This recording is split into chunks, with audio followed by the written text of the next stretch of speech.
Olá a todos, bem-vindos a mais uma sessão do The Human Behind. Hoje trago-vos um convidado muito especial que eu conheci através de newsletters. Eu que não leio newsletters. Então, o convidado de hoje é o Hugo Gonçalves. O Hugo é Executive Coach, é facilitador, é trainer, é blogger e é founder da Nomad Ventures. Hugo, muito obrigada pela tua presença no The Human Behind. É uma honra. Não, obrigado, eu, Paulo. Obrigado pelo convite e por este momentinho também para podermos conversar sobre pessoas e organizações e mais cenas que surjam. Boa, é isso mesmo. Deixa-me felicitar-te porque realmente a tua newsletter é um fenómeno, a meu ver, porque eu raramente leio newsletters, especialmente tão extensas como a tua. E Sim. tu, e tu consegues prender-me desde o início até ao fim com a tua newsletter. É fantástica. Eu convido a todos a subscreverem a newsletter da Nomad Ventures, do Hugo Gonçalves, porque realmente é repleta de leveza, assuntos super pertinentes, muita autenticidade e muita riqueza, muito conteúdo rico e útil. Hugo, queres contar um bocadinho como é que começaste este percurso? Como é que nasce a Nomad Ventures e esta Uhum. magnífica newsletter e blog? Conta-nos. O- Ok, então se calhar começo pela newsletter e pelo blog, fazendo assim um disclaimer, que é eu não consigo sintetizar ideias que considero profundas e importantes, por isso é que os artigos são longos, e por isso é que às vezes faço parte um, parte 2 e às vezes parte 3, porque pronto, isso é o que é, não é bom, não é mau, cada vez mais estamos a sintetizar, cada vez estamos a condensar assuntos que eu considero prioritários, importantes e humanistas, e acho que hoje em dia precisamos é de expandir, é de refletir e é de verbalizar e discutir e temos sentido crítico também sobre essas coisas. E o registro do blog é um pouco isso, ou seja, é ali apesar de ser um espaço para as pessoas, ou seja, aquilo é basicamente uma forma de eu contribuir, assim sendo altruísta, mas também é individualista no sentido de é ali o meu espaço para colocar de uma forma mais genuína, como disseste, e mais à vontade, os meus vibes, as minhas ideias, devaneios sobre esta temática das pessoas e organizações, porque pronto, o trabalho é um espaço de realização pessoal como outro qualquer, é um espaço onde também passamos muito tempo, até às vezes muito mais tempo do que com a nossa família, com os nossos amigos e com as coisas que nos são importantes, e nesse sentido tem um impacto. Ok, não adianta ser bom ou mau, não é esse que está aqui em questão, mas tem um impacto grande. Então, quanto mais nós podemos, se calhar, ter insights e clareza e estratégias e opções para poder tornar esse espaço uh, como sendo potenciador também da nossa individualidade e também da nossa comunidade, das pessoas que nos rodeiam, que nos amam e vice-versa, acho que é importante. Pronto, isto relativamente aqui ao blog. Relativamente à outra questão que colocaste da Nomad Ventures. A Nomad Ventures eu diria que é para aí a terceira iteração, pronto, de uma perspectiva profissional que eu tenho, ou seja, já houve outras marcas, já houve outros processos, pronto, que agora que estão a materializar e que estão a ter sustentabilidade com a Nomad Ventures. Pronto, que basicamente aqui o meu trabalho é evolução e integração, ou seja, basicamente evolução das pessoas, a transformação ou inovação organizacional e também como é que podemos, através de uma boa cultura, não é boa, através de uma cultura adequada e através também de termos boas ferramentas de colaboração, de decisão e de gestão do trabalho, como é que também podemos então ter esse equilíbrio de performance com humanismo e como é que podemos ter lucro com propósito. Pronto, é basicamente aqui a proposta de valor é da Nomad. Uh, a Nomad é basicamente, acaba por ser ali o reflexo. A Nomad, eu diria que é o braço armado de negócios do blog, ok? Ou seja, basicamente como é que se pode implementar algumas das ideias e partilhas que eu apresento no blog, e o blog se calhar é mais o quê que é importante e o porquê que é importante para mim. A Nomad é basicamente o como é que isso também pode ser transferido e pode ser partilhado também com profissionais, líderes, managers e organizações. Ahm, Se estiver a fugir à pergunta, Paulo, avisa-me, pronto, que eu depois Não? também costumo divagar. Não, eu gostava era também de saber se tu sempre foste uma pessoa apaixonada por pessoas e por coaching, ou se Uhum. isso foi houve aí um shift no teu percurso, porque tu és de engenharia. Sim, sim, ou seja, eu sou engenheiro eletrotécnico e de computadores de formação, tipo, só fiz o curso, como eu costumo dizer, depois nunca exerci, passei por lá, depois, mas nunca exerci isso como atividade profissional. Trabalhei como gestor da produção numa multinacional, numa fábrica durante 2 anos, mas pronto, percebi que não era ali um registro que me iria fazer feliz. Depois, entretanto, fiz uma pós-graduação em gestão industrial, depois comecei a trabalhar como consultor a nível de melhoria de processos, de Lean Thinking, Kaizen, etc, etc. A questão das pessoas sempre me foi importante, mas também era importante também a outra parte, dos processos, a parte da estruturação, as partes das organizações também sempre me, me atraiu. E até mesmo, pronto, no meu curso, ah, os últimos anos até foram super fáceis porque já tinham ali coisas com que eu conseguia relacionar com o dia a dia e com o trabalho, ou seja, desde, sei lá, disciplinas de gestão, disciplinas de sistemas de apoio à decisão, de processos, de qualidade, etc, etc. Uhum, Hum, ou seja, a parte das pessoas esteve sempre muito, muito presente, mas eu na altura não estava a conseguir ali sincronizar como é que pessoas e processos também se conseguiam ligar. ok. Hum, a parte das pessoas, ou a parte de trabalhar as pessoas em contexto profissional, surgiu, eu diria, por um acaso ou por um prompt pessoal, ou seja, houve ali uma altura, eu diria em 2006, 7, 8, por aí, onde, não sei, não sabia muito bem para onde é que queria ir, mas sabia quando eu estava em vários aspectos da minha vida que se calhar que já não era a melhor opção. E por casualidade, ou não, pronto, apareceu-me ali a possibilidade de fazer ali uma introdução ao coaching e pronto, que me despertou para mim, para coisas importantes e que valorizava coisas que eu considerava também como sendo importantes, como autonomia, o nosso Uhum, autoconhecimento, termos um espírito crítico, a questão também da empatia, menos opiniões, mais perguntas, escuta ativa também como sendo uma boa forma de realmente conseguirmos perceber quem é que está do outro lado e ao mesmo tempo baixarmos o ruído dos nossos viés e preconceitos. E depois, pronto, fui incentivado a seguir um percurso profissional de certificação, pronto, que depois se tornou parte do meu trabalho e que consolidou e ajudou bastante o que eu já estava a fazer profissionalmente, porque eu estava muito focado em processos, melhoria, otimização, etc, etc. Só que o que eu estava a ver ali no meu dia a dia profissional era o seguinte, que às vezes me desanimava até quando chegava a casa, que era muitas vezes estava a partilhar boas ferramentas, boas práticas, mas onde depois a questão da cultura, da motivação das pessoas, também do próprio incluir as pessoas dentro desses novos processos não estava a ser levado em causa, não estava a ser colocado em prática, era isso que queria dizer. E depois, muitas vezes, chegava à casa do género, pá, estive aqui a partilhar, as pessoas aqui acham que isto faz sentido, se calhar até querem implementar isto na organização, mas não têm autonomia ou não há ali uma cultura que o permita, ou se calhar quem contratou a formação ou a consultoria não esteve envolvido, então isto vai bater na trave, é mais cedo ou mais tarde. E havia assim uma espécie de polarização, ou seja, empresas muito bem estruturadas, com mil e um processos, mil e uma ferramentas, etc., mas isso depois não conseguia ser transposto ou transferido para as pessoas ou não era levado em conta o fator humano das coisas, ou seja, eu posso ter a ferramenta X, mas se a pessoa não sabe qual é, não a sabe usar, não percebe para quê e não pode contribuir para ainda a melhorar, pode ser um bocado contraproducente. E depois às vezes era ao contrário, pessoas pá, super alinhadas, super motivadas, com energia e vontade de fazer as coisas, mas que depois muitas vezes lhe faltava a estrutura dos processos e das ferramentas.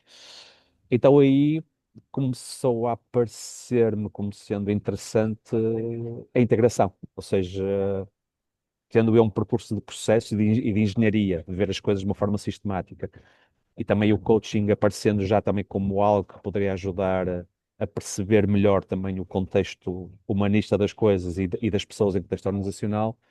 Pá, então se calhar há aqui uma forma de fazer aqui a ponte entre pessoas e processos, entre emoções e resultados, pronto, e tudo aquilo que são ideias dispares, aparentemente, e que normalmente são trabalhadas de uma forma individualizada, ou seja, tenho colegas e empresas que trabalham muito bem a questão das pessoas, uhum, mas que depois já não é tão fácil. Ok, mas como é que isso se transfere para o processo e para o negócio e para a otimização?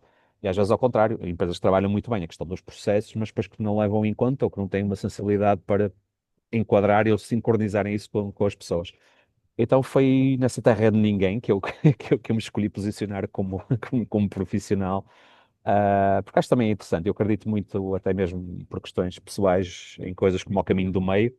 Epá, não há resposta certa, não acho, não há A e B, não há um percurso único para A e B, e se calhar o trabalho de um facilitador e de um coach e de um design thinking e thinker e de um formador, que eu já nem utilizo, quase que me recuso a utilizar essa palavra, é de pá, unir as pontas, porque infelizmente as pontas já na altura que me veio esta perspectiva já estavam a afastar-se e agora infelizmente cada vez mais as coisas também estão a ficar mais polarizadas, mais complexas, muito menos óbvias e isso depois também traz muita confusão, muita competição e agressividade corporativa. Uhum. Pronto, que acho que é preciso também olhar de frente e trabalhá-los. Isso, boa. Ó, Hugo, já lá vão mais de 4 anos com a Nomad. Sim, a Nomad já tem. Não, a Nomad até tem mais, ou seja, como empresa registada até tem mais, como marca eu diria que tem sim, Ok, 6 anos. ok. E pronto, e onde trabalhamos eu e outros colegas, ou seja, eu trabalho muito também em consórcio, pronto,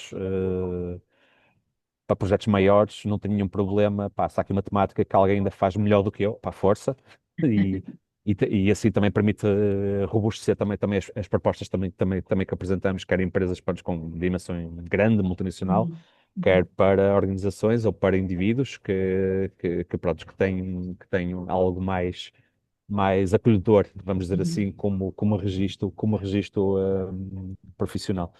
E dentro da Nomad trabalhamos então esses tais três pilares: evolução das pessoas, desenvolvimento organizacional e cultura e workflows. Ok. Hugo, diz-me só aqui uma coisa que não deve ser exclusivamente minha curiosidade.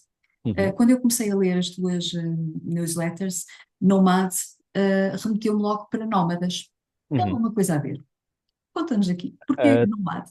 Tem, ou seja, como é que é dizer, a palavra é quase uma junção entre knowledge, ou seja, de conhecimento, ou seja, o Nomad tem um K antes, ou seja, é KNO W, e depois aqui a parte do mad, que não é de maluco, é da parte do nómada, exatamente. E aqui, como é que é dizer, o racional desse nome tem a ver com a questão do conhecimento, sendo que o conhecimento vai mais além do que é o knowledge por Uhum, si só, ou seja, é autoconhecimento, conhecer emoções, conhecer a informação, conhecer os dados, ou seja, estamos a falar sobre ter consciência, ter clarividência, ok? E a parte nómada tem a ver que tudo isto que eu acabei de dizer na minha frase anterior é evolutivo, ou seja, não é estático. Então, certamente, consoante aquilo que as pessoas, o mundo, os clientes, as tecnologias, as tendências, etc., nos estão a pedir, nós temos que ser nómadas, não é? No nosso processo evolutivo, no nosso processo de liderança, de managers, de competências, de recursos, de ferramentas, da nossa cultura, da nossa forma de trabalhar, da nossa forma de comunicar.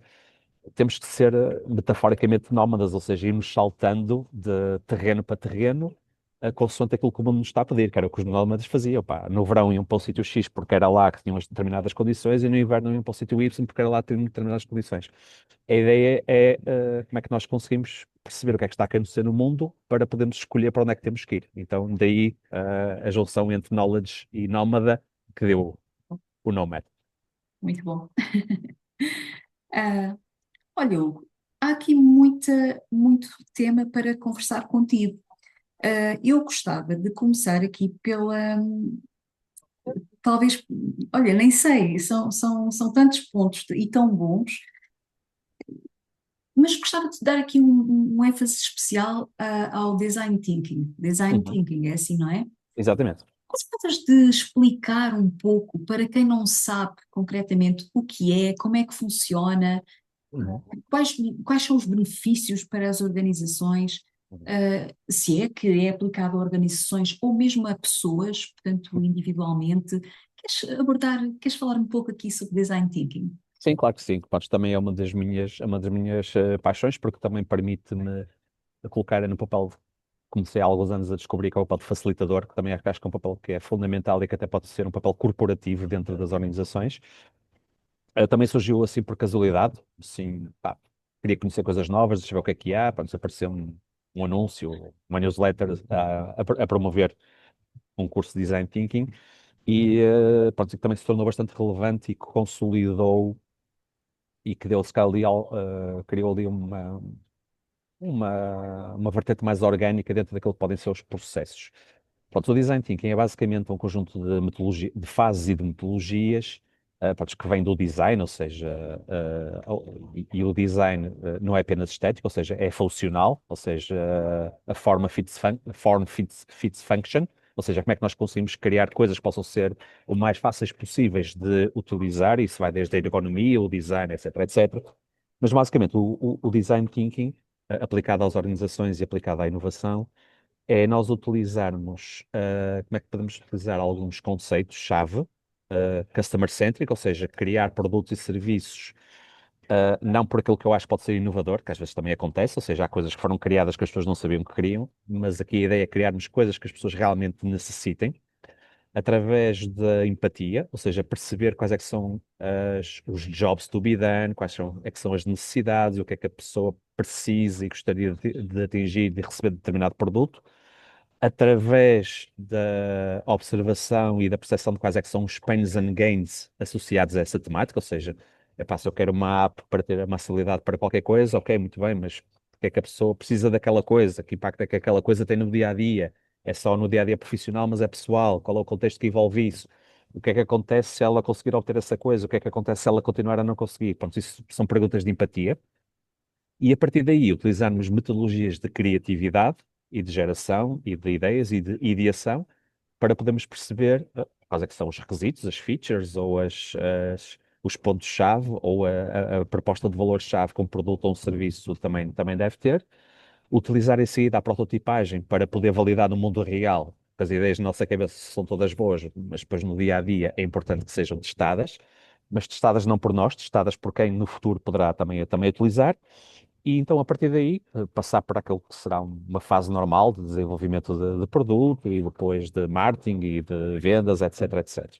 Por isso, basicamente, o design thinking é uma forma de nós conseguirmos identificar quais é que são as oportunidades, as necessidades e os problemas que são mais relevantes para determinado contexto de clientes, ou até mesmo organizacional, ou seja, opá, alguma coisa que não esteja a correr bem na organização, alguma oportunidade que a organização também gostaria de explorar, e através aqui deste percurso, ou seja, basicamente definir qual é o âmbito que queremos trabalhar,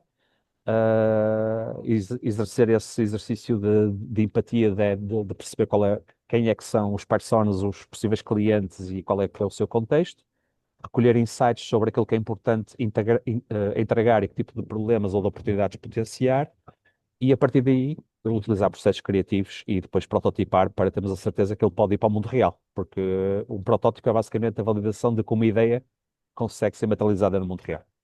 Ok. Isso é um processo. É um... Sim, ou seja, tem várias fases, cada fase tem as suas ferramentas mais ou menos específicas. Por isso, apesar de ser estamos aqui a falar em design e ideias e criatividade, é uma metodologia bastante rigorosa nas suas etapas, mas caótica e orgânica dentro de cada uma delas, e que também, obviamente, tem várias iterações e que algumas das fases acontecem de forma simultânea. Ok. E qual é, isso é variável de empresa para empresa quando tu aplicas o design thinking? São as empresas que te pedem, certo? Ou és tu que Sim. sugeres? Depende, ou seja, eu tenho aqui o meu portfólio de ferramentas e de abordagens. Normalmente a questão do design thinking normalmente é-me pedida. Aliás, eu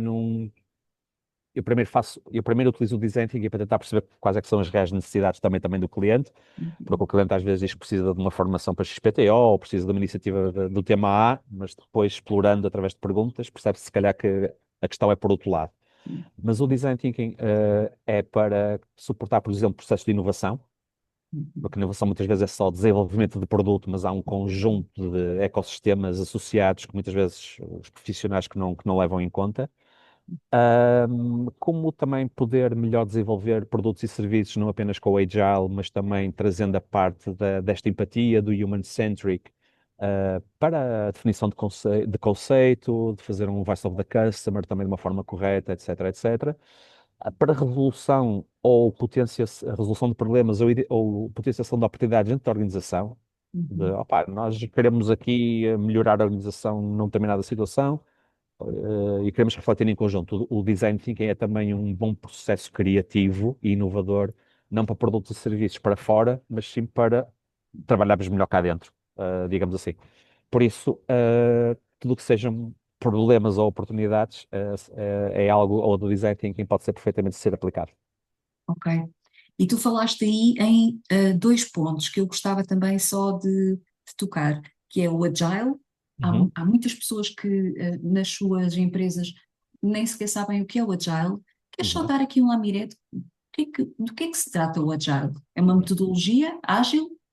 Sim, o Agile, antes de uma metodologia, o Agile é uma filosofia, ou seja, Isso.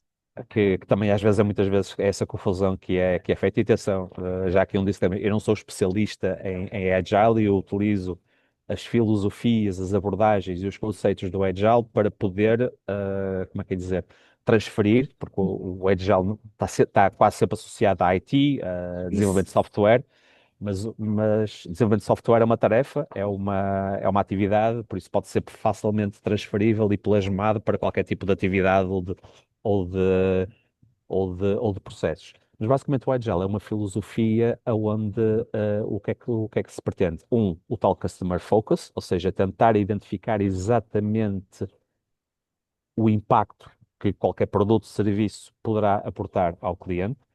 Segundo, a questão da própria agilidade, ou seja, em vez de fazermos, ou seja, eu faço uma coisa e depois entrego-te a ti e depois vês que eu fiz alguma coisa mal e as coisas têm que andar para trás, a ideia do Agile é podermos fazer isto, ou seja, em vez de fazermos em batch e em bloco, nós podemos criar qualquer produto, serviço ou solução através de várias iterações e várias validações, preferencialmente também com o cliente e também trazendo uma comunicação muito mais regular entre as várias esferas de uma equipa.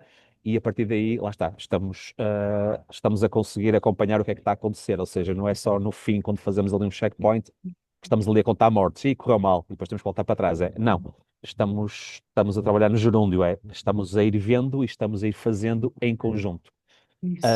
Depois, a questão é o foco no valor e menos no processo, ou seja, porque muitas vezes os processos estão burocratizados, muitas vezes as coisas são rígidas demais, sendo que os clientes mudam de ideias, as tecnologias também evoluem, as próprias necessidades também evoluem e é preciso termos aqui um bocadinho mais de jogo de cintura para poder dar resposta a isso, que muitas vezes, quando estamos em processos, lá está, mais estáticos, mais lineares, dá para ver, que também que não permite que isso seja feito. E depois, a partir daí, existem várias metodologias e alternativas para colocar isso em prática, através do Scrum, do Kanban, sendo que o Agile, por muito processual e tecnológico que seja, ou que esteja associado, tem uma dinâmica muito emocional e muito social.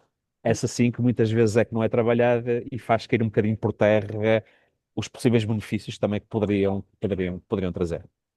Ou seja, quando tu falas no Agile, a sensação com que eu fico, e quem talvez conheça menos bem essa filosofia, como tão bem disseste, é a comunicação. A comunicação é ali oleada, digamos assim, não é?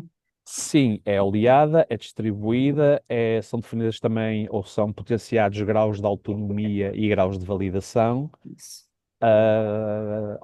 Vamos imaginar que o meu processo é o quarto processo a entrar em campo numa determinada etapa, mas eu já pertenço ao início do processo, ou seja, são feitos também bons kick-offs e questões como comunicação, validação, alterações são trabalhadas tipo em real time e não, digamos assim, avançando em blocos para depois eventualmente também termos que andar para trás. Por isso estamos aqui a falar de sincronização de equipas, estamos aqui a falar de vasos comunicantes de comunicação também bastante explícitos e regulares.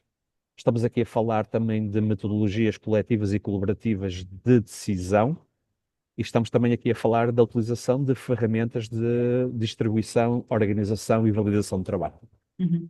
E que, no fundo, Hugo, corrige-me se eu estiver errada, vão potenciar a criatividade, são um espaço seguro para tu criares, para tu dares ideias e também para errares, se for o caso.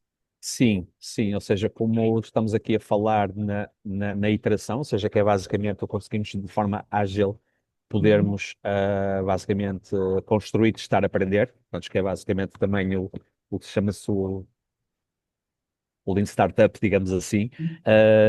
E a ideia é que se possa, utilizar a criatividade, porque a criatividade não, podem não ser, como é que é dizer, não precisam ser ideias peregrinas. isso. A partir do momento que alguém que não tinha esse espaço, mas passa a ter o seu espaço para poder contribuir com ideias, já estamos a ser mais criativos, nem que seja estatisticamente, porque em vez de ser duas ideias, são 27, por exemplo, que depois podem ser refinadas, que depois podem ser adaptadas, ou se calhar a ideia A, a ideia B, a ideia C, podem construir a ideia D, que é basicamente ali é uma terceira via também para isso. Uhum, Por outro lado, também permite porque esta agilidade advém também do grau de autonomia, ou seja, se eu detecto alguma coisa, eu acho que podia fazer as coisas de uma forma diferente, mas ainda tenho que falar com o chefe tem que falar com o chefe do chefe, ou tem que falar com o seu par, e depois tem que falar com a equipa desse par, e depois essa equipa desse par valida, e depois isto volta para trás. Pronto, uma coisa podia ser logo corrigida, ou uma boa ideia podia ser implementada, sei lá, em 2 horas, se calhar demora 3 semanas, que é para fazer aqui este percurso. Por isso, sim, estamos aqui a falar do Agile como sendo um potenciador do contributo das pessoas, uhum, poder também trazer uma maior orgânica ao funcionamento das equipas, mas num caos controlado. Ou seja, princípios que definem e criam a robustez, uhum, mas depois, a partir do momento que esses princípios são cumpridos e que são aceitos e que são respeitados, uhum.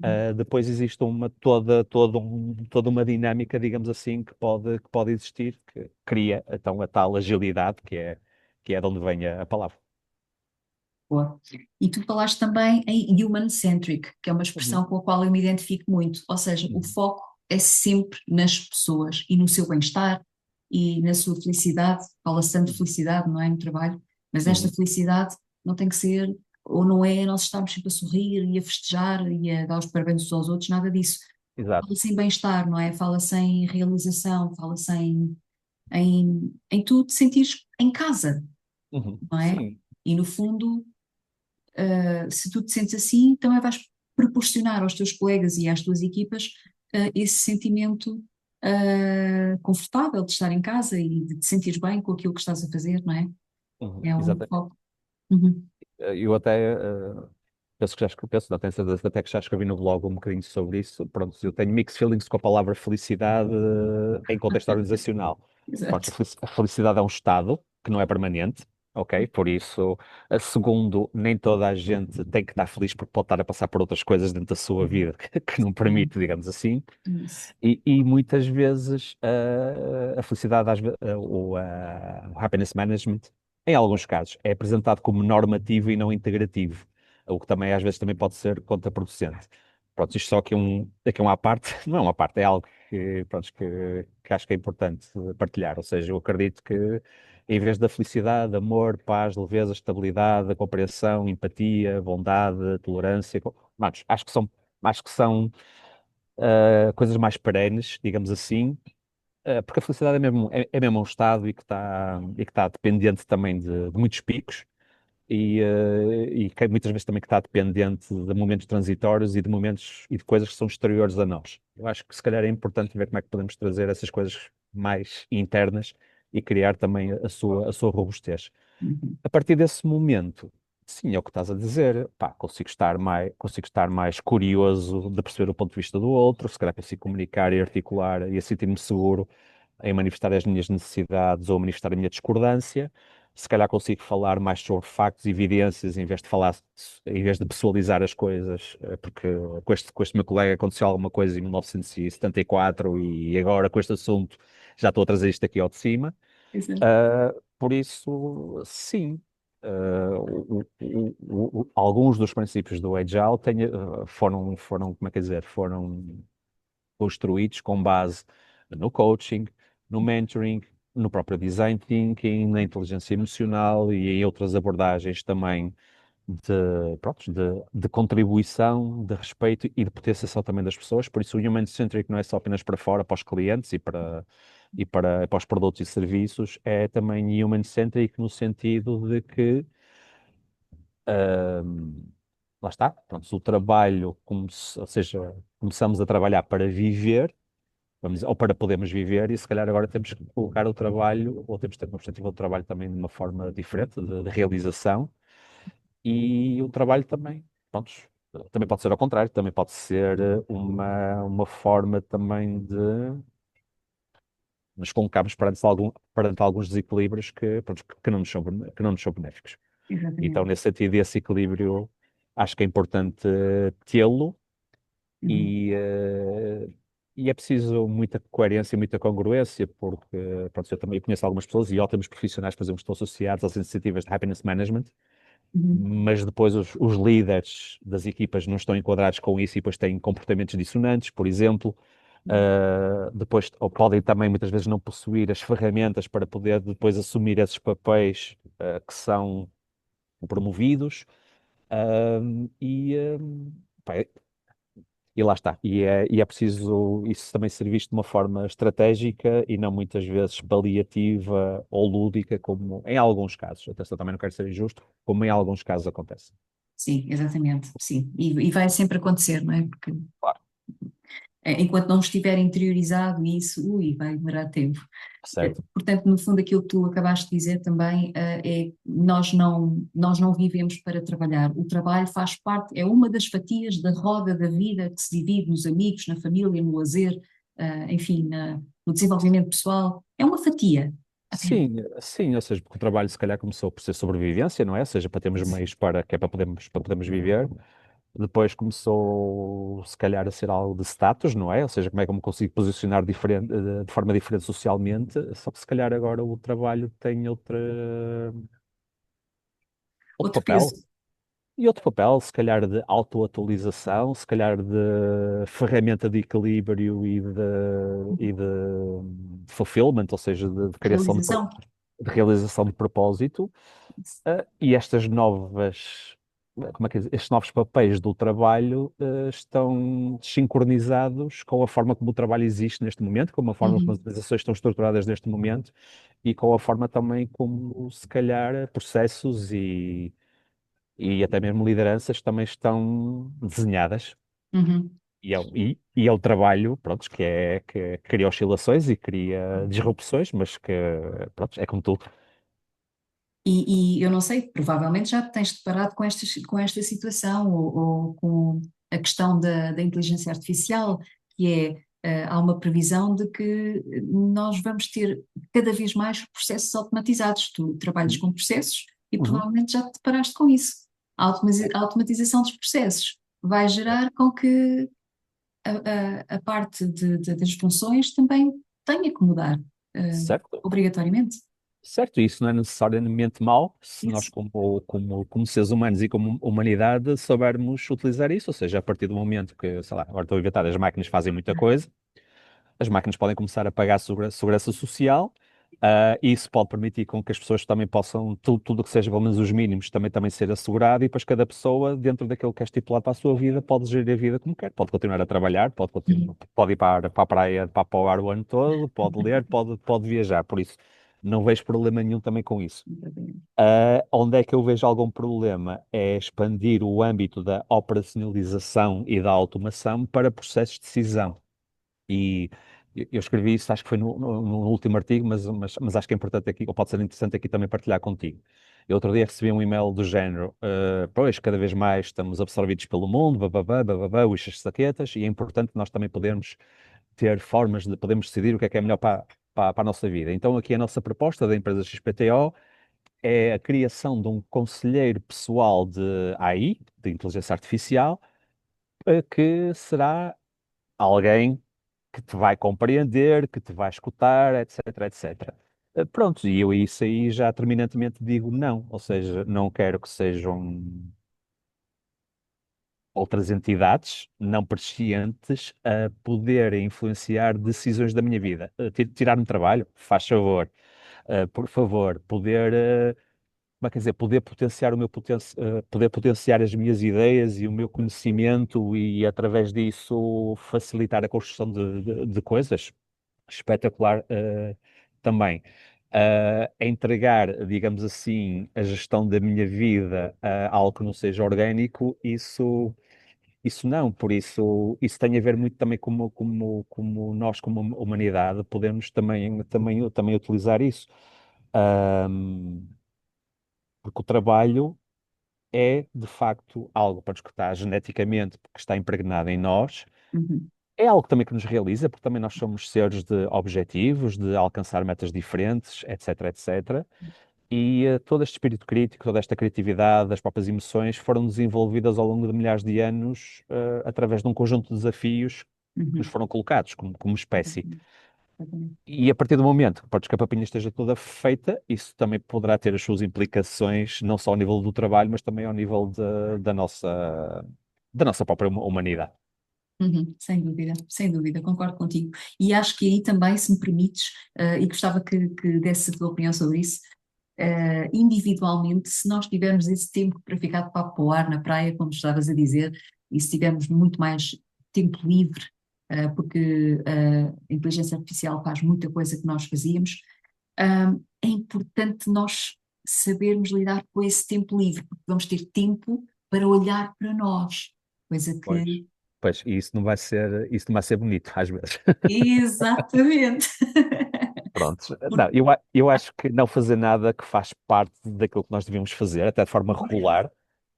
Pá, tem a ver muito com a nossa bateria social até, por exemplo, eu tenho uma bateria social que é, a bateria social é basicamente, não é se eu sou introvertido ou extrovertido, a bateria social é como é que eu regenero a minha energia. Isso. E, por exemplo, no meu caso concreto, eu preciso de tempo a sós, para não fazer nada, porque eu trabalho para muitas pessoas, 20, 30, 50, 100 pessoas, é dentro daquilo que é um workshop, ou que são projetos de consultoria, ou algum evento, ou algum retiro estratégico, etc, etc, e onde me dou muito, de forma genuína mesmo, ou seja, com Daste, paixão. pronto, entregas-te. Exatamente, entrega. E obviamente depois é importante que esse restabelecer de energias, desse espaço também de mais tranquilidade, mais quietude, também possa existir. E eu tenho as minhas estratégias, sei lá, normalmente costumo ir caminhar logo a seguir um projeto que é mais desafiante, ou então preciso estar ali um tempo sozinho, com o telemóvel desligado, ou às vezes até vou para a praia ao fim do dia e sento-me e apenas estou lá, Isso. a respirar, como eu costumo dizer. Por isso, esse não fazer nada, até tendo em conta os ritmos malucos com que andamos a viver agora também no nosso dia a dia, é super importante, não só para a nossa bateria social, mas também para a nossa saúde em geral, não é? Senão, ah, quer dizer, o ritmo a que o mundo está a viver não está adequado ao ritmo da nossa fisiologia. Isso. É neste momento, e quando digo fisiologia, a nossa parte mental, emocional e física. Obviamente, começando a ter mais tempo para nós, isso, pronto, se calhar começamos a pensar em coisas diferentes, se calhar começamos a perceber que alguns assuntos que estavam assim um bocadinho, prontos, estavam lá, que se calhar agora tornam-se mais relevantes.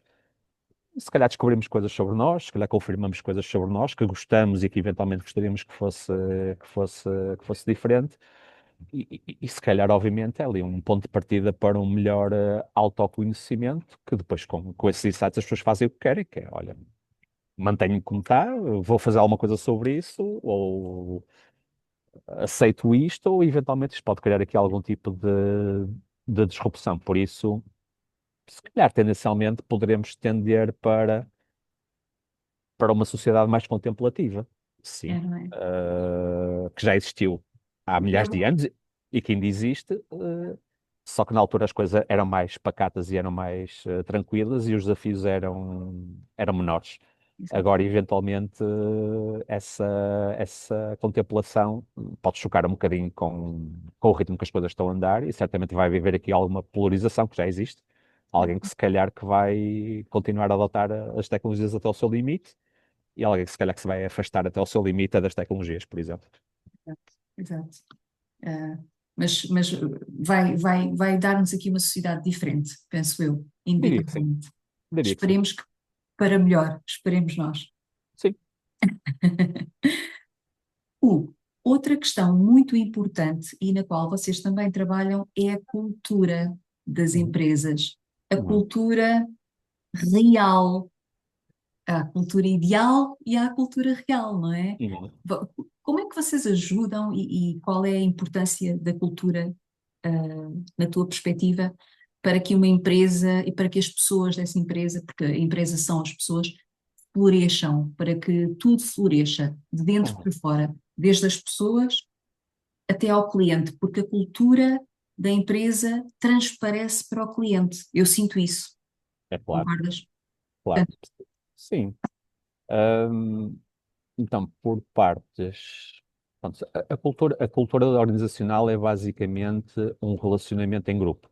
Ou seja, tem a ver com a forma com que nós nos comportamos para determinadas situações, com a forma com que conseguimos também interagir com os outros. E quando digo interagir, não é só comunicar, pode ser apenas escutar, pode ser abrir-me a diferentes pontos de vista, etc, etc.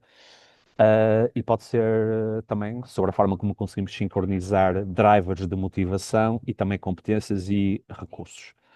Por isso, normalmente a cultura é associada a princípios, valores, o que é que nos define, mas normalmente quando eu, ok, estou a falar assim sei lá, com líderes, com gestores, e lhes pergunto, ok, mas o que é que caracteriza a vossa organização? Qual é a vossa proposta de valor? Pronto, normalmente o que me é partilhado é a missão, os valores, os princípios-chave. Eu, sim, ok, mas o que é que vocês fazem que impacta a vida das pessoas cá dentro e cá fora? E isso é que para mim é cultura.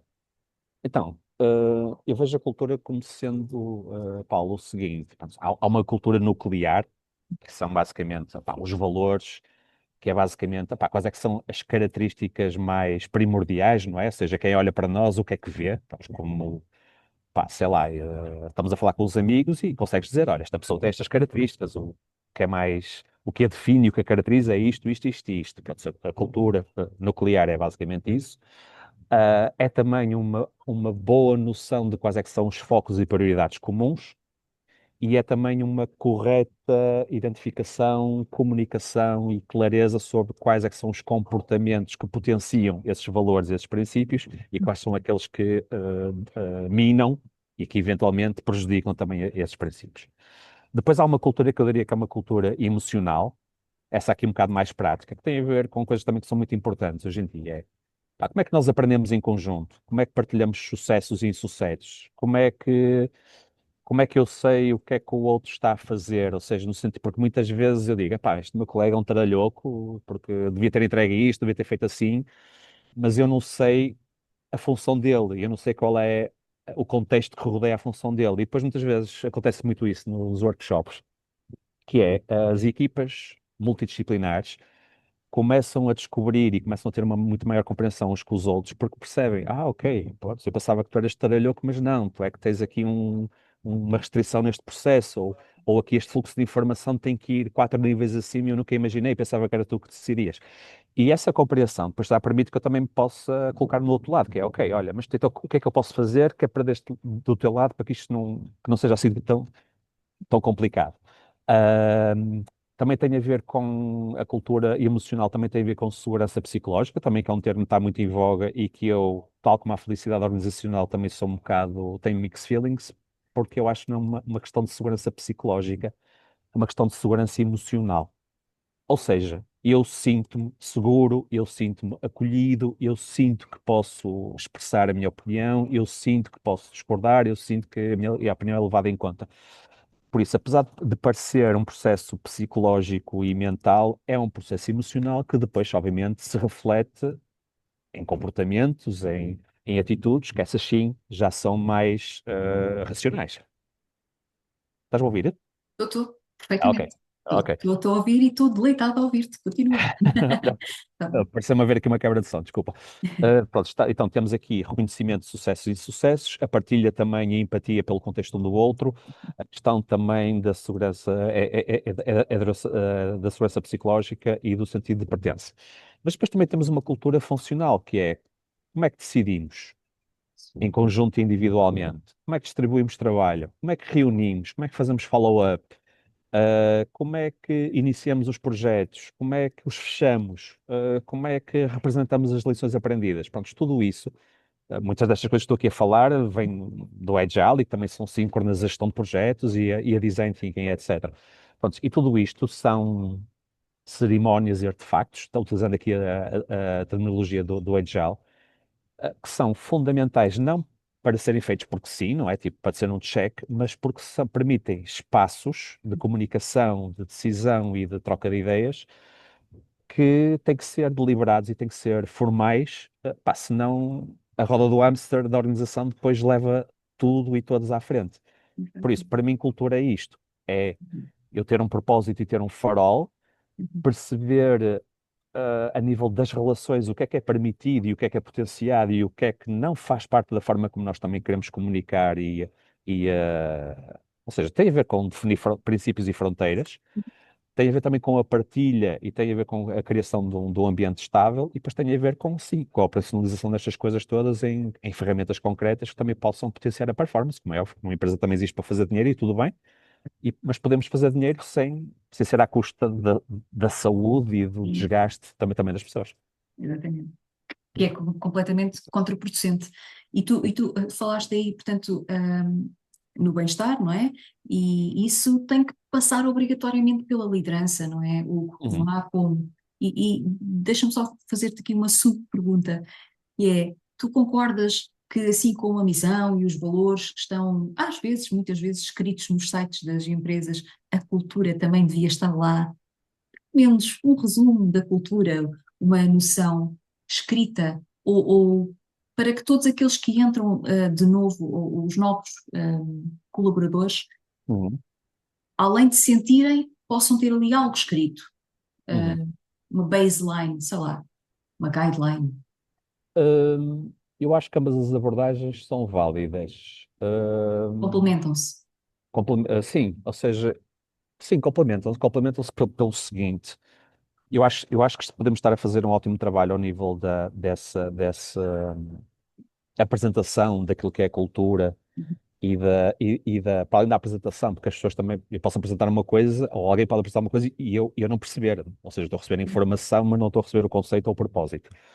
Por isso, um bom onboarding, uma boa indução, um bom acompanhamento sobre opá, como é que a empresa funciona, querem coisas práticas, olha, precisas disto, vais falar com Feedback. aquela pessoa, exatamente, feedback, etc. Uma orientação, por isso, um bom onboarding e uma boa indução, que pode ser através de informação, mas também pode ser através da pessoa ter um buddy, de lhe ser assignado um mentor, de se calhar o líder dedicar das primeiras semanas algum tempo para ter ali uma conversa, pode ser formal ou informal, olha, como é que está, como é que não está, dentro do processo, porque muitas vezes os processos também são co-geridos com pessoas e cultura, com a própria liderança, ou seja, que há ali vários intervenientes que estão a ajudar aquela pessoa que está a entrar, digamos assim, a poder estabelecer-se, não é? A montar a tenda, vamos dizer assim, a montar a tenda dentro da organização. Eu acho que isso implica, se calhar, uma abordagem híbrida, ou seja, isso estar muito bem definido, estar muito bem comunicado, estar muito bem explícito, mas também depois também poder ser representado através de comportamentos e que a Isso. pessoa veja, olha, aquilo que está aqui escrito está a ser feito por esta pessoa, aquilo que está a Uhum. ser, que está aqui escrito, eu estou a sentir, estou a ver isto aqui acontecer através de evidências. Porque muitas vezes, pronto, pá, pode existir até um ótimo marketing relativamente àquilo que é cultura e até mesmo com coisas físicas de espaços sociais e Uhum. alguns banners sobre os princípios da cultura e frases inspiracionais. Epá, mas eu diria que, como é que é dizer, pode ser desanimador estar, se calhar, estou aqui, como é que é dizer, a fazer um excesso, que é estar numa sala de reuniões com uma frase inspiradora e com ali um banner com os cinco princípios da nossa cultura e estar, por exemplo, a ter um líder, ou um colega, ou um membro da equipa, ou seja, aqui não estou a falar em hierarquias, que através dos seus comportamentos e da sua forma de atuar, que está completamente dissonante disso. Por isso é que eu acho que é preciso a abordagem full package. Isso, tem que se viver, não é? Tem que se viver isso, tem que se viver Basicamente. isso e todos nós, através dos nossos comportamentos, atitudes, Isso, decisões, temos que ser, não é embaixadores, temos que ser materializadores. Eu acho que é isso, importante sermos materializadores é da cultura. Que obviamente está exatamente. balizada e aqui os líderes os sucessos como sabe, pessoas e cultura, recursos Uhum. humanos, podem ser os designers, faz todo Isso. sentido, Uhum. podem ser também os facilitadores, mas se Uhum. calhar mais do que isso devem ser os curadores. Isso, exatamente. Nós falámos, aliás, eu falei há pouco em feedback, mas queria perguntar-te especificamente como é que vocês trabalham isso, com certeza, porque a comunicação é um dos maiores problemas nas empresas, nós sabemos disso. Uhum. Nas empresas e não só. A boa comunicação, a comunicação eficaz, também passa por saber dar feedback, principalmente se o feedback não for o melhor. Como é que tu Claro. chegas à pessoa de forma a animá-la e a não a deixá-la desanimada quando tens um feedback menos bom? Vocês ajudam nisso, vocês Sim, facilitam esse trabalho. exatamente, sim. Estão, Deixa-me só voltar 10 segundos atrás, só porque também foi algo que não respondi. Estava agora aqui mentalmente a rever as tuas questões e subquestões, que depois nós da Nomad trabalhamos essa parte da cultura através do design, do que é que poderão ser esses princípios essa cultura nuclear, emocional e funcional, e depois a materialização das mesmas através de metodologias do Agile, do próprio Design Thinking, de alguma coisa também de gestão de projetos e também da capacitação das pessoas em competências relacionais e emocionais para poderem também poder implementar essas ferramentas. Bom, só aqui este pequena à parte. Relativamente à questão da comunicação que estás a dizer, de facto é importante e nós trabalhamos não só o feedback, mas também o feed forward. Ou seja, o feedback tem a ver com algo imediato que aconteceu e tem um sentido ou um registro de avaliação. O feed forward é no sentido da perspectiva do futuro, de quais é que são as opções e basicamente o que é que pode ser feito de diferente. Relativamente ao feedback, a nossa abordagem é uma abordagem baseada em factos e evidências. Ou seja, normalmente quando se fala em feedback, pronto, vem a famosa sanduíche, não é? uhum, Que é, pronto, pá, és o maior ou és a maior, és espetacular, etc, etc. Mas depois, olha, mas aqui, tará, tará, tará, tará, tará, tará, tará, olha, mas pronto, tu continuas a ser a maior, etc, etc, isto vai correr bem. Prontos. E se calhar isso fosse, pronto, essa técnica é da sandwich, que é do feedback, pronto, teve origem numa abordagem, não é numa abordagem, é num contexto, se calhar que não é o nosso, até mesmo culturalmente, um registro americano, muito straight to the point, muito valorização também, ou pessoalização, juntamente também com o straight to the point através da crítica, sendo que a crítica é, na sua definição, não é dizer mal, mas a palavra criticar é apenas apresentar ou questões de melhoria. assinalar que alguma coisa não ocorreu como era esperado. Isso. Prontos. E eu prefiro, em vez de ser um feedback em sanduíche, eu prefiro um feedback wrap, que é mais saudável. E é podermos estruturar uma conversa, onde, obviamente, que é importante que as coisas possam ser faladas e transmitidas, mas onde o foco não é, ou seja, é a apresentação de uma oportunidade de melhoria, mas não é uma valorização da pessoa pelo facto de ela Isso. ter feito a coisa A bem ou mal, ou menos bem, digamos assim. Então isso tem a ver com como é que nós também podemos desenhar conversas a nível de feedback, aqui neste caso. Muito bem, pronto, eu vou aqui passar pelas etapas verbalmente de uma abordagem do Management 3.0, que é o feedback wrap. Definição de contexto. Olha, estamos aqui a ter esta conversa, gostaria de partilhar isto no seguimento da reunião A, ou do processo Uhum. B, ou daquilo que aconteceu em C. Segundo, manifestar as evidências. Reparei que aconteceu isto, o processo devia ter seguido da forma A e seguiu aqui da forma B.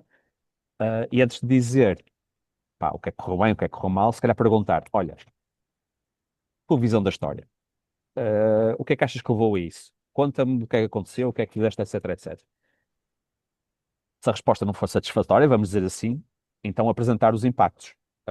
E o feedback também pode ser emocional. Pá, tu na reunião tiveste ali um comportamento, tiveste ali uma reação que eu não gostei, etc, etc.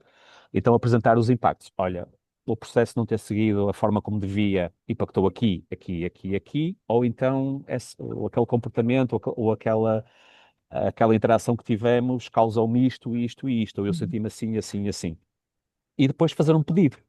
O pedido é, olha, numa próxima vez, vamos aqui fazer isto aqui de uma forma diferente, ou de uma próxima vez eu gostaria que se acontecer isto, opá, liga-me primeiro, ou manda-me um e-mail, ou envia-me informação primeiro, estou agora aqui a inventar cenários. Ahm, e, eh, e depois pedimos feedback do feedback, que é basicamente, olha, isto que eu te disse, faz sentido, não fazes, o que é que concordas, o que é que discordas, porque, pronto, isto é a minha perspectiva, mas também queria receber a tua, porque isto não é uma conversa fechada. E já agora, se existe alguma coisa que também que achas que possamos acrescentar, como ideias ou novas formas também de poder trabalhar, ou se achas que há alguma coisa que dependa de ti, que também podia ser feita de uma forma diferente. uhum. Em todo este discurso, eu não coloquei em causa a pessoa. O que Isso. eu assinalei foi que as coisas poderiam ter ocorrido de uma determinada forma, houve estas evidências, partilhei como é que isso me fez sentir ou qual é que foi o impacto, proporcionei abertura e sugestões para podermos fazer diferente e também proporcionei a oportunidade a outra pessoa para poder conversar e para não ser apenas eu a dar feedback. Por isso, eu acredito muito nesta abordagem, mas para isso é preciso uma maturidade, robustez, capacitação e ferramentas emocionais e relacionais, muitas delas que vêm do coaching, do mentoring, da inteligência emocional, da autoliderança, do DISC, por exemplo, pronto, e de várias coisas que. Ou seja, eu para isto preciso de, conhecer-me bem e perceber, não, isto não é sobre mim, é sobre o assunto. Uhum. Também preciso, se calhar, também estar aberto a outra pessoa e também perceber como é que ela é para poder adaptar a minha comunicação. Ou seja, isto não é sobre ela, é sobre o assunto. E a partir daí, quando a gente consegue trabalhar sobre coisas concretas, epá, as conversas são muito mais objetivas e deixam de ser pessoalizáveis. Isso, exatamente. Muito bom, muito bom. Adorei esse rap, adorei mesmo, porque coloca as pessoas numa posição de igualdade, não é? Não há ali um nem acima nem abaixo, ainda que subentendido só. Certo? Pronto, mesmo nas hierarquias horizontais, isso às vezes pode acontecer. E Claro. com o rap, tu dás a margem para existir ali uma igualdade mesmo, porque a outra pessoa também fala, a que está a Sim, ser avaliada também fala, não é? sim. E é mais do que isso, porque apesar do. Porque Isso, sim.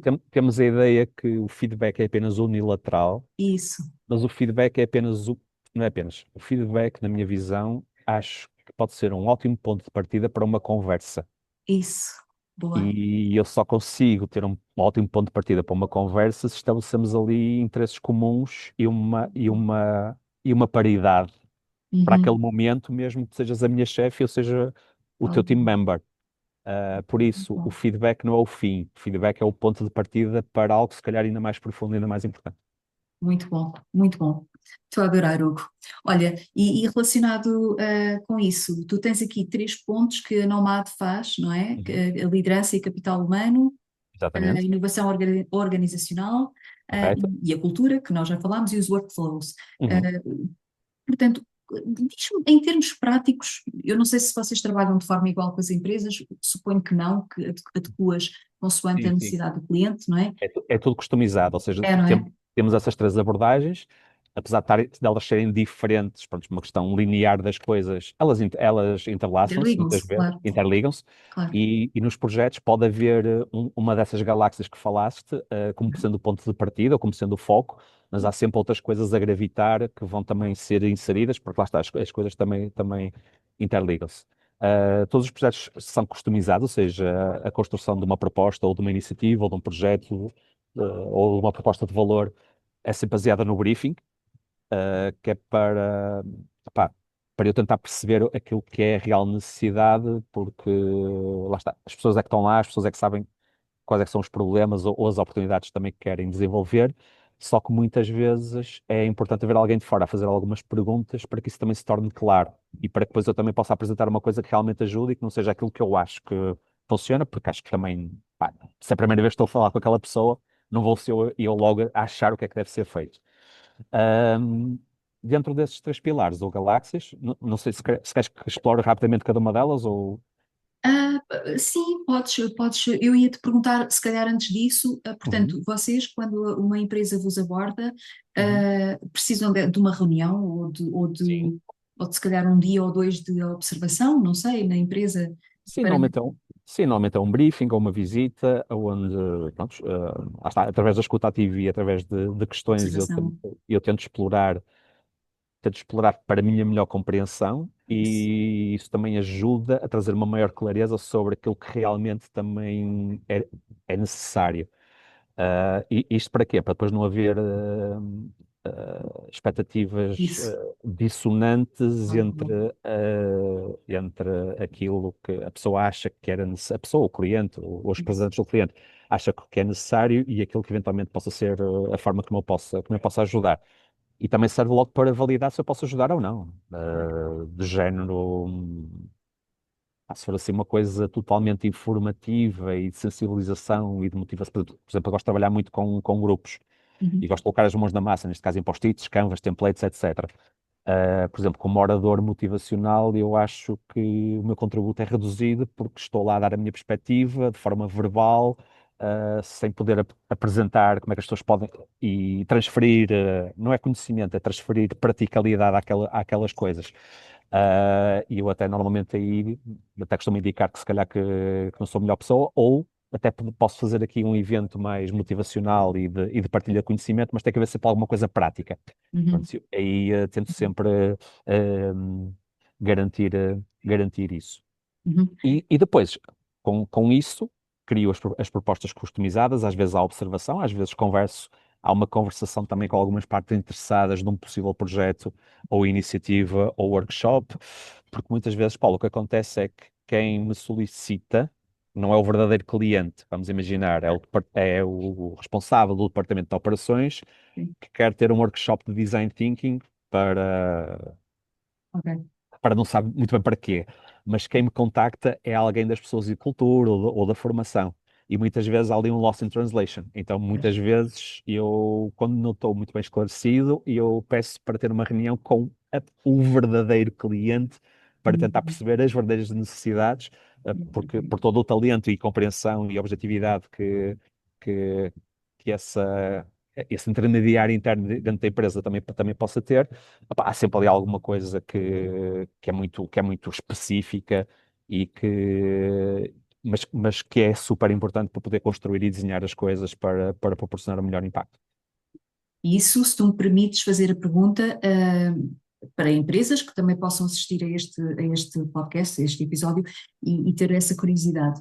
Tu, provavelmente, para desenvolver estes processos, trabalhas numa base de avança mensal, e depois de revisão e de acompanhamento. Exatamente, depende, pronto, ou seja, aqui as tipologias depende muito. Por exemplo, processos de coaching são processos mais prolongados, onde existe ali um conjunto de sessões pré-estabelecidas. Uhum, Existem também workshops que são mais pontuais, de 1, 2, 3, 4, 5 dias, uhum, dos variados temas associados àqueles três pilares que acabaste de referir, desde metodologias, ferramentas, etc, etc. uhum, Às vezes existem iniciativas, que é basicamente algum tipo de transformação em menor escala ou em maior escala relativamente, sei lá, formas de trabalhar, implementação de novas metodologias, preparação de facilitadores internos para depois poderem monitorizar de uma forma mais autónoma a implementação também das coisas.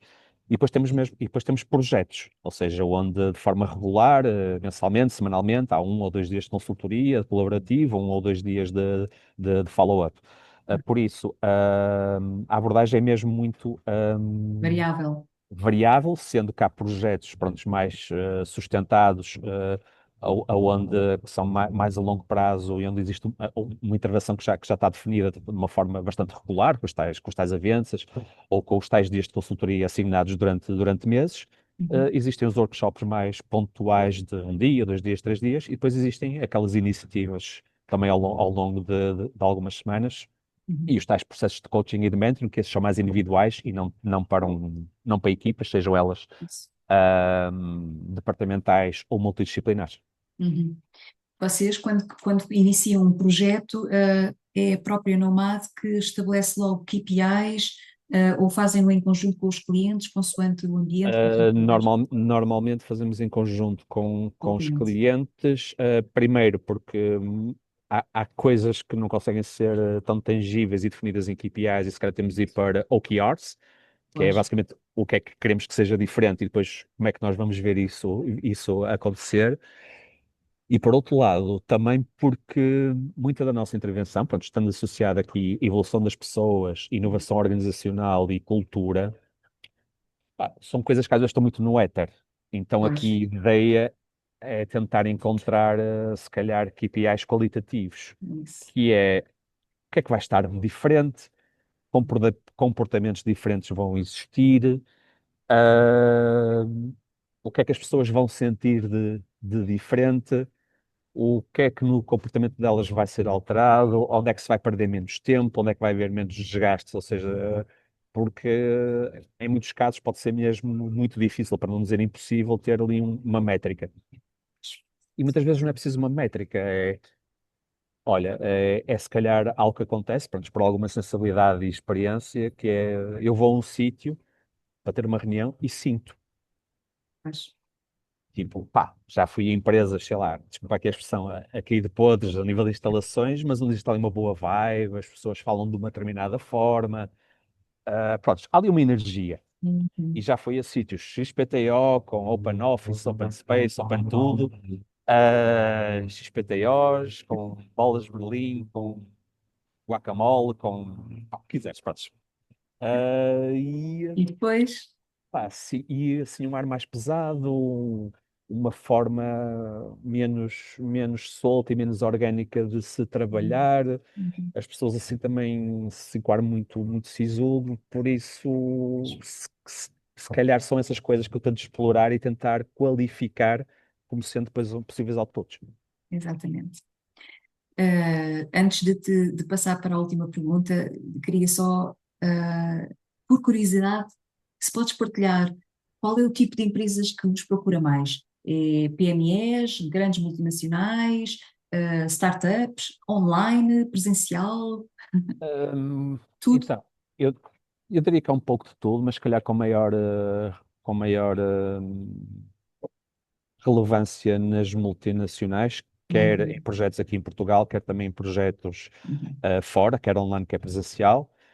Acho que também faz sentido, ou seja, por um lado são multinacionais, têm ali uma espécie de, têm meios, Tem têm, budget. têm budget, mas não é só isso, ou seja, o budget acaba por ser uma consequência de outra coisa. Prontos, uma visão estratégica mais refinada Organização, e mais definida, isso. um melhor desdobramento entre várias localizações, não é? Porque uma multinacional tem um headquarters, mas depois tem as suas subsidiárias, etc, etc. Uma processos de desdobramento da estratégia também homogéneos e também uma visão do todo do género, opá, e se eu estou em todo o mundo, é preciso ter muita robustez e muita competência em tudo, em processos, em pessoas, em perceber o que é que se está a passar, etc, etc. Por isso, o trabalho é mais em presencial do que online, quer aqui em Portugal, quer do estrangeiro, e relativamente a áreas de negócio também super diversas, ou seja, desde utilities, financeira, indústria, serviços, em todas as áreas de negócio. Também às vezes trabalho com a academia, trabalho também não tão, de forma regular também com startups. PMEs, menos, não por uma questão de escolha minha, mas sim, se calhar, pronto, se a PME se calhar tem um contexto diferente, as pessoas e quem lidera também tem uma vertente se calhar muito mais prática, muito mais operacional e que eventualmente pode não permitir também estar atento a estas coisas todas e se calhar ter a estrutura para poder implementar estas coisas todas. Pronto, é isso.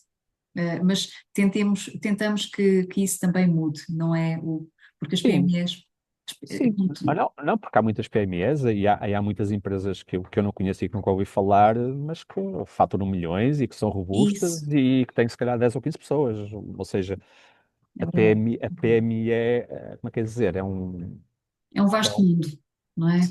sim, mas uma PME basicamente é uma etiqueta económica. Pois, Não sei se me estou aqui a fazer sim, entender. sim, sim, Eh, completamente. Pode haver ali muita grandeza. É muito oscilante, sim, sim, sim, é verdade, é verdade, é verdade. E depois depende muito das pessoas que estão, lá Claro. está, claro, as empresas são pessoas, é isso. Olha, Hugo, além deste maravilhoso contributo que tu já deste aqui ao longo deste episódio, que já vai perto da hora e meia, Verdade. queria perguntar-te uma coisa que pergunto a todos os convidados no final, Uhum. e é, se eu tivesse uma mensagem que gostasses de passar agora para quem nos está a ouvir e eventualmente a ver, qual seria? Pois, eu se calhar diria que, pronto, isto no contexto profissional, que é o âmbito da minha atividade profissional e também é o âmbito aqui que estamos a falar, obviamente depois, isto depois leva-nos para a parte mais pessoal, mas eu diria que cada vez mais, e é esse também o propósito do meu trabalho, é a questão da autonomia, ou seja, o meu trabalho é também criar autonomia e por isso é que eu uso a palavra capacitação em vez de formação. Ou seja, formação eu posso partilhar conhecimento, mas posso estar a não conseguir partilhar como é que esse conhecimento é transferido para o dia a dia. E eu acredito muito na autonomia, na inteligência coletiva das empresas, etc, etc. Mas para nós termos autonomia, acho que também é importante uma coisa que é a autoliderança, e nós também reconhecermos e percebermos quais é que são os nossos círculos de influência. Autoliderança é a nossa capacidade de conhecermos quem somos, de percebermos quais é que são os nossos princípios e valores, recursos, as coisas fixes que temos e as oportunidades de melhoria também que podem existir, e a partir daí fazer alguma coisa com isso. E para isso, acho que quanto mais nós, tendo em conta a forma como o mundo está, nós estamos a ser muito condicionados, estamos a receber informação em excesso, temos pressão em excesso, temos muita coisa em excesso, é muito importante nós termos uma capacidade de filtro, uma capacidade de termos critérios muito bem estabelecidos sobre o que é importante ou não, para depois nós não conseguimos chegar a todas neste momento, por isso alguma coisa vai ter que cair e temos que saber qual é o nosso Pareto, qual é que é o nosso 80-20, quais são os 20% de atividades e de princípios que vão dar origem a 80% dos resultados. E para isso temos que ter critérios muito claros e para isso temos que ter a nossa autoliderança também bem estabelecida. Como é que isso se materializa? Também percebermos ou trabalharmos isso em nós, ou as empresas e organizações também proporcionarem isso aos seus colaboradores, a começar pelos seus líderes, percebemos qual é que é o nosso ciclo de influência, que é o que é que depende exclusivamente de mim. Mas, como eu estruturo o meu trabalho, a minha produtividade, o conhecimento que eu tenho, ler, estudar, não sei, qualquer coisa. Num círculo um bocadinho mais fora, o que é que eu posso influenciar? Coisas que eu sou impactado, que não tenho poder de decisão, mas tenho poder ou tenho a possibilidade de poder influenciar, sugerir, perceber, etc, etc. E um terceiro ciclo, que é o círculo de aceitação. Pá, que são coisas que são como são, pá, que não há nada a fazer, ou seja, há a fazer, posso ir embora do sítio onde estou, mas que se calhar, pronto, não havendo nada a fazer, a melhor forma, ou se calhar, o melhor que eu posso fazer é entrar num estado de aceitação e dedicar a minha energia e foco aos dois ciclos anteriores, porque é aí se calhar que eu vou obter o sucesso. Por isso, se calhar aqui a minha sugestão, a minha mensagem é, pode ser interessante, entre aspas, para não dizer mandatório, desenvolvermos a nossa autoliderança, termos critérios para definirmos o nosso Pareto a nível profissional e também termos muito boa consciência daquilo que são as coisas que dependem exclusivamente de mim, que às vezes pensamos que é dos outros, mas há coisas que só dependem de nós, coisas que nós achamos que dependem de nós, mas precisamos da colaboração com os outros, então aí a influência, opá, e coisas que, pronto, é aceitar uma determinada realidade ou eventualmente transferir-nos para outra realidade. Seria aqui a mensagem que deixaria. Poderosa.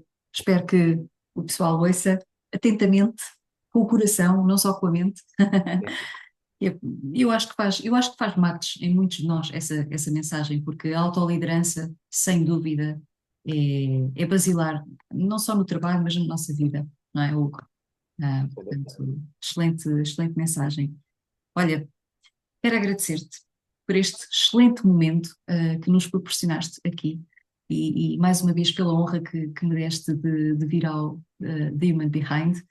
E quero desejar-te as maiores felicidades porque tu fazes um trabalho muito construtivo que marca a diferença nas Obrigado. pessoas, nas vidas, e foi por isso que eu te convidei, porque eu só convido pessoas que me inspiram e gostava que realmente todo aquele trabalho que tu fazes seja visível cada vez mais, e que tu tenhas também cada vez mais visibilidade, porque é importante conhecer pessoas como tu, é importante estarmos rodeados de pessoas com a tua visão e com a tua autoconsciência.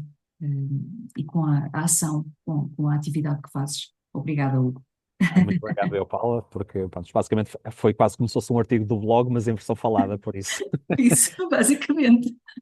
Porque, e lá está, é uma conversa, pronto, apesar de estar aqui no papel de convidado, também gosto de conversar e lá está, trocar os cromos também com pessoas pronto, que estejam alinhadas com esta forma de ver as coisas, pronto, que ainda não é mainstream em muitas coisas. Mas não só, também podemos e devemos discordar de coisas e apresentar os argumentos também para os vários caminhos que possam existir, opá, para tentar encontrar ali pontos em comum. Porque acho que é isso que é importante neste momento, é Sem mantermos dúvida. pontos em comuns, senão as coisas quebram-se e Sim, estilhaçam-se um bocadinho. exatamente. É isso mesmo.